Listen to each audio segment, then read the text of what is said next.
आज़ाद हिंद फौज की स्थापना मूल रूप में रासबिहारी बोस द्वारा की गई। बाद में नेताजी सुभाष चंद्र बोस ने 1943 में इसका नेतृत्व संभाला और इसे संगठित किया। नेताजी के नेतृत्व से लोगों में नया जोश आया। देश के हर प्रांत से लोग इंडियन नेशनल आर्मी में जुड़ने लगे।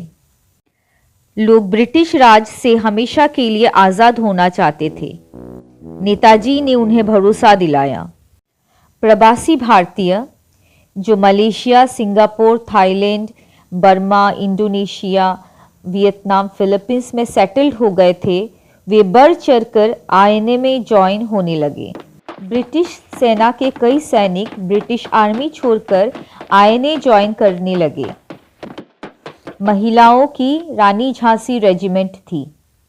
आईएनए में सब तरह के लोग शामिल थे। Businessman, serviceman, labours, political leaders, अमीर, गरीब, सभी ने योगदान दिया। शुरुआत में आईएनए पूरी तरह जापान और जर्मनी के ऊपर इकोनॉमिकली डिपेंडेंट था। आर्मी के एक्सपेंशन और फोर्सेस के बेसिक नीड्स, वेपन्स, ट्रेनिंग आदि रिक्वायरमेंट्स फुलफिल करने के लिए बहुत बड़ी कैपिटल व धनराशि की ज़रूरत थी। नेताजी जापान व जर्मनी के ऊपर पूरी तरह डिपेंडेंट नहीं रहना चाहते थे। जुलाई 1943 में सिंगापुर पहुंचकर उन्होंने भारतीयों से मदद की अपील की।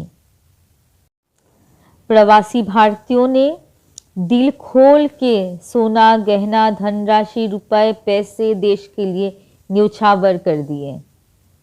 गुजरात के किसी परिवार ने 50 लाख की ज्वेलरी डोनेट कर दी।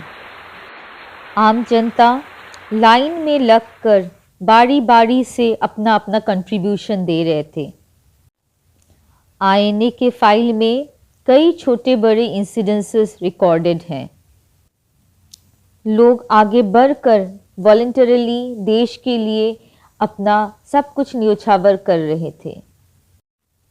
उसी समय लाइन में एक गरीब औरत भी थी। अपने दोनों हाथों में कुछ सिक्के लेके आई थी अपना कंट्रीब्यूशन देने के लिए।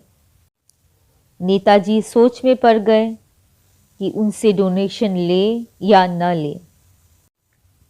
डोनेशन न ले तो उनको लगेगा नेताजी गरीब लोगों को अपनी लड़ाई में शामिल नहीं करना चाहते, और ले लेते तो ये चिंता खाई जा रही थी कि ये औरत आगे खाएगी क्या। महिला के जाने के बाद नेताजी ने कर्नल महमूद को इनके बारे में पता लगाने के लिए भेजा। कर्नल महमूद ने पता लगाया कि ये बहुत गरीब औरत है, इसका कोई घर बार नहीं और ये अकेली रहती है। नेताजी के आदेश अनुसार इनकी रहन सहन की पूरी रिस्पॉन्सिबिलिटी आज़ाद हिंद सरकार ने ली। नेताजी के इंस्ट्रक्शन के अनुसार देश के आज़ाद होने के बाद इन्हें सिंगापुर से भारत लाया गया और उन्हें पंजाब में एक घर बनाकर उन्हें वहाँ सेटल कराया गया। रंगून में कोई हबीब साहब थे। उन्होंने अपना गाड़ी, घर के पेपर्स, वाइफ की ज्वेलरी सारा कुछ डोनेट कर दिया। थाईलैंड से करीब 100 किलो से ज़्यादा सिल्वर कॉइन्स कलेक्ट हुए। उसी समय की एक और इंसिडेंस है। एक यंग लेबर अपने पूरे दिन की मेहनत की कमाई लेके लाइन में खड़ा था। उन्हें ये कहा गया, आप अपनी आज के दिन की जो आधी कमाई है वो कंट्रीब्यूट कर दीजिए, बाकी आधे वापस ले जाइए। इन्होंने ऐसा ही किया, पर आधे एक घंटे के बाद वापस लाइन में आके लग गए। पूछने पर बताया कि मेरा मन नहीं माना, मैं कल दोबारा मेहनत करूँगा और कमा भी लूँगा, लेकिन आज की कमाई देश के नाम। एक दूसरे इंसिडेंस में रंगून में नेताजी को माला पहनाई गई। उस माला की बोली लगाने पर एक पंजाबी युवक ने 8 लाख में वो माला खरीद ली।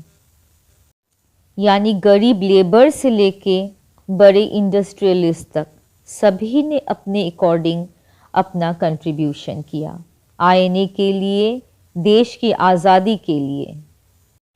देश विदेश से लोग फंड्स डोनेट कर रहे थे। इन फंड्स को मैनेज करने के लिए एक बैंक की ज़रूरत थी। अतः नेताजी ने 5 अप्रैल 1944 में रंगून में आज़ाद हिंद बैंक की स्थापना की। उन्होंने जापान और जर्मनी से लिए पैसे बैंक के थ्रू रिटर्न किए। 1945 में जापान के सरेंडर और नेताजी की डेथ मिस्ट्री के बाद ब्रिटिश ने आज़ाद हिंद बैंक को सीज कर लिया। लाखों भारतीयों ने सोना, चांदी, कैश डोनेट किए थे। कुल मिलाकर आज़ाद हिंद फौज के पास करोड़ों का खजाना था। 1945 में नेताजी के मिसिंग होने के बाद कहाँ गया ये धन? एज पर रिकॉर्ड्स ये खजाना भारत नहीं आया, बल्कि कुछ अधिकारियों और नेताओं ने इसे हड़प लिया। India's biggest cover up. इस बुक में ऑथर ने ये दावा किया कि नेहरू गवर्नमेंट के करीबी लोगों ने इस धन को पर्सनल यूज़ किया है। नेताजी के सहयोगी साहिब सिंह वर्मा ने भी ये आरोप लगाया था कि इस खजाने को भारत सरकार के कुछ प्रभावशाली लोगों ने दबा दिया। आपको अगर ये वीडियो अच्छा लगा तो please do like, share and subscribe. जय हिंद, जय भारत, नमस्कार।